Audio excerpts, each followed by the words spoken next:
Hi guys! Kung isa kang introverted na estudyante at feeling mo hindi para sa'yo ang mga trabaho like sa customer service, pagiging VA, yung mga work na maraming meetings, yung maraming revisions, basta yung maraming pakikipag-usap sa mga tao. Today, bibigyan kita ng tatlong perfect na trabaho para sa mga introvert. Aside sa pagiging perfect para sa'yo, beginner-friendly din ito at in-demand. Bago tayo magsimula, please make sure to subscribe and turn on the notification bell para ma-notify kayo sa mga future videos ko. Sobrang dami ko pang videos na gaya nito kasi gusto ko always kayo updated sa mga in-demand na work, yung mga may matataas na pay, yung perfect para sa beginners, perfect para sa introverts, extroverts, etc. So, job number 1 natin guys ay podcast editor. Kung meron kang YouTube at Spotify, maybe hindi mo lang to nanonotice pero meron niyang mga podcast. Yung mga videos nila sa YouTube, ang trabaho ng podcast editor ay simple lamang, ayusin ang audio, linisin, make sure na walang background noise, walang dead air, make sure crystal clear yung audio, maglagay ng mga background music, etc. Bottom line, hindi nyo kailangan mag-meeting at hindi nyo kailangan mag-back and forth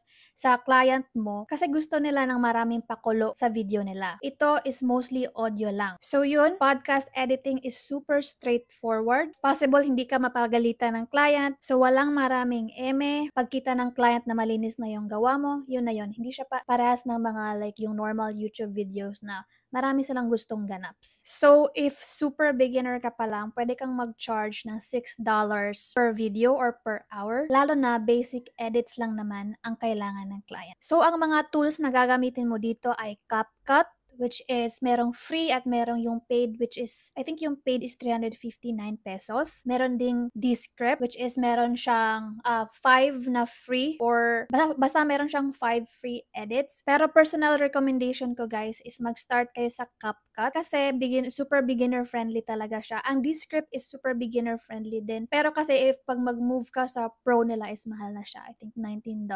So kung gusto nyo nang i-all in tong career na to, doon na lang kayo sa CapCut kasi kung magpo-pro kayo is 359 pesos lang siya. So job number 2 guys is website developer. Wag muna kayong magpanic. Basic Shopify at basic WordPress lang to. Walang coding ha. So wag kayong ma-stress. Both ang Shopify at saka WordPress ay merong mga templates. Merong mga beginner-friendly templates at mostly yung client mo naman is hindi kailangan ng sobrang bonggang website kasi likely ang client mo is yung parang nagsa-side hustle lang sila, maliit pa sila na business, so need lang nila ng basic website. Kung ang client mo ay e-commerce, likely Shopify ang gamit niyan. Kung ang client mo ay service provider like an agency, a small agency, is likely WordPress yan. So dito guys, simple lang. Usually need lang yan ng homepage, yung about page, yung services page, yung product page. Unless ikaw yung in charge sa like sa graphics, likely wala masyadong comment yung client mo sa'yo kasi dun siya may comment sa graphics. So if include mo sa package mo yung graphics, dun marami kayong possible na pagmimitingan. Pero if yung simple lang talaga, pero guys, if actually like super klaro kayo sa scope ng work nyo,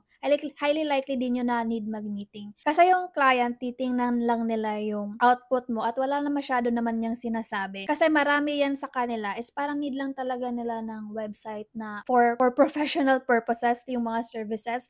Tapos, sa mga e-commerce naman, dun usually nagpo-focus sa product page, which is yung product page din naman is straightforward lang din naman kasi may kinakapyahan ka dyan na style na parang mag-convert yung product page. Hindi yan need ng super creative, need actually niyan ng strategic. So, need mo ng more on strategy, hindi yung mga creative, which is yun yung kailangan ng maraming meeting. Na-set up mo na to, for example, napakita mo na yung mga apps or yung mga integrations mo na sa product detail page, wala na kayong pag-uusapan yan. Kasi hindi mo naman yan trabaho. Kasi, for example, if na-build mo na yung product detail page, ang magtatrabaho na yan is yung ads person, yung in charge na sa marketing. So, pag na-build mo na yon, ang bahala na is yung marketing. Kung super beginner ka pa lang, tapos need lang ng basic website ng isang client, pwede kang mag-charge ng $300.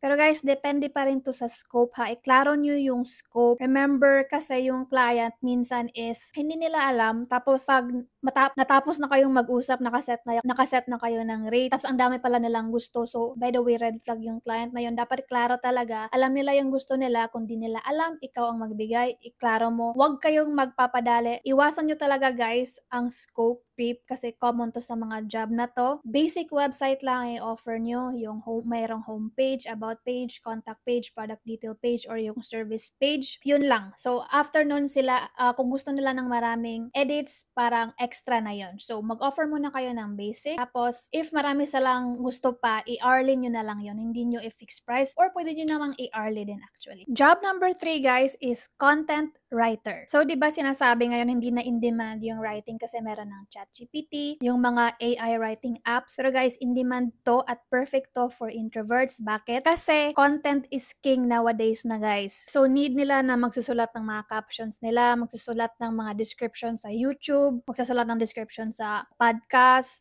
sa blog, sa website, kung may email newsletter sila. Usually, hindi to need ng meeting. Kasi anong pagmi-meetingan nyo, 'di ba? Binibigyan kanila ng topic.